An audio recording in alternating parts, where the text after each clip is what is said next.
السلام عليكم. بص يا جدعان، انا طالع اتكلم في 3 مواضيع، والثلاث مواضيع اهم من بعض. الموضوع الاول هو موضوع احمد السيد زيزو وعصام الحضري، يا عفو الله. الموضوع الثاني كان لفرجاني ساسي وان هو ليه مبلغ مالي، فكان الزمالك كان عايز يقسط له المبلغ، فالراجل رفض ويا حقه ما تزعلش. الموضوع الثالث هو موضوع عمرو اديب واخوان بزيره ومحمود حمدي الونش.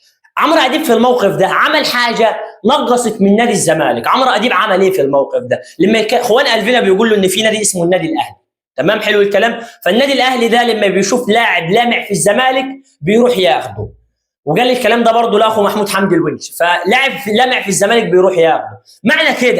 معنى كده ان انت نادي مستباح، معنى كده ان انت نادي ضعيف، معنى كده ان انت نادي مالكش لازمه. انا عارف ان عمرو اديب ما كانش يقصد، عارف انه بس الكلمه نفسها ده اعلام كبير واعلامي ليه وزنه. الكلام ده ما اختلفش عليه ان نادي الزمالك بيحصل مع نفس الافعال، ولكن بص يعني شفت اللي هو ايه، يعني الواحد مثلا ما ينفعش يفضح نفسه وما ينفعش تطلع منه. فنادي ما ينفعش نادي الزمالك يبقى نادي مستباح. احنا كنا بنوصل في فتره من الفترات مع مرتضى، مع التحفظ على مرتضى، ان احنا مثلا الزمالك خد مننا لاعب، الاهلي خد مننا لاعب، فاحنا نروح ناخد لاعب من الزمالك. كان في منافسه، انما نبان ان احنا فريق هزلي.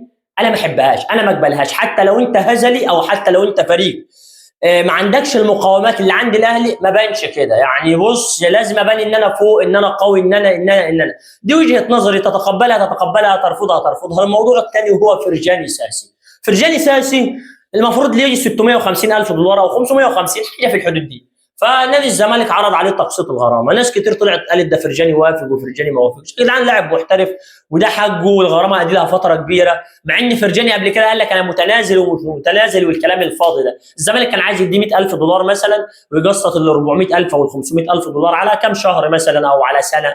فاللاعب رفض. وانا شايف ان فرجاني ساسي ما احترمش تاريخه وما احترمش تيشيرت النادي الاهلي وما قدرش جماهير الزمالك اللي كانت عايزه تبيع. هقول لك كانت عايزه تبيع. فموضوع فرجاني ساسي يعني الواد ده طلع يعني نكر للخير زي ما بيقولوا.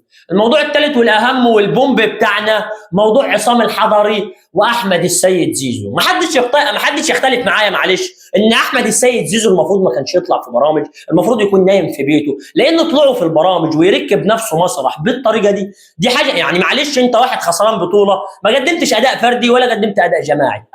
انا ما حدش محروق من احمد السيد زيزو. التيشيرت اللي ورايا ده بتاع احمد السيد زيزو اهو، ده تيشيرت احمد السيد زيزو.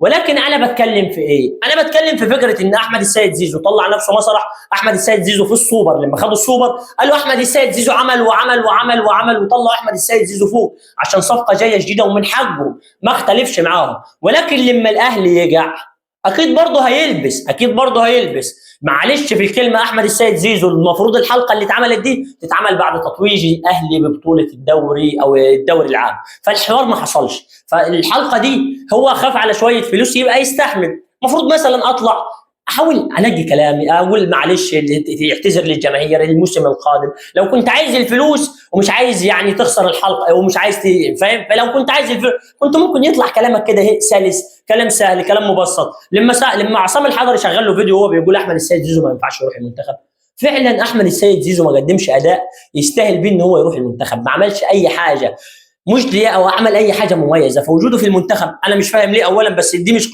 قصتي طريقه رده على عصام الحضري. انا دفعت على احمد السيد زيزو على الفيسبوك. انا افتكر ان زيزو قال عصام الحضري كلمه ينفع تتقال عاديه، لكن كلمه الحضري وهو كابتن تاريخي واسطوره من اساطير مصر واحسن حارس جه في تاريخ مصر، فلا لازم كان ليها وقفه. ولما قال ان عصام الحضري ممكن يكون بيعمل ده عشان اللي هو يعمل فرجعه، فعصام الحضري عصام الحضري اسطوره. بعيدا عن ان عصام الحضري منزل بوست وبيقول عليه جعان، وانا مقتنع جدا ان عصام الحضري برضه انسان جعان معلش. فبرضه يعني من ده ومن ده، فيعني هي بعيدا عن الاثنين. بس احمد السيد زيزو هو اللي ركب نفسه هنا. هو احمد السيد زيزو عنده اهتزازه نفسيه يا جدعان. هو كان ممكن يقول ايه معلش وانا اطور من، بس يبصوا كتر الضغط يا جدعان. احمد السيد زيزو عليه كميه ضغط من ساعه بطوله الدوري ومن ساعه ما حققوش حاجه رهيبه. لو بصيت على محمود علاء احسن مدافع في الدوري المصري، لو خدت بالك من محمود علاء حصل له ايه بعد ضغط جماهير الاهلي عليه؟ ضاع، راح في حته ثانيه. الضغط يا جدعان بيولد والضغط بيعمل ايه؟ هزه نفسيه في البني، بيعمل هزه. تخيل ناصر منسي اللي ما كانش ولا حاجه بثقه جماهير الزمالك فيه بقى فين؟ تخيل محمود علاء اللي كان فين نزل فين من اللي عمله في جماهير الاهلي.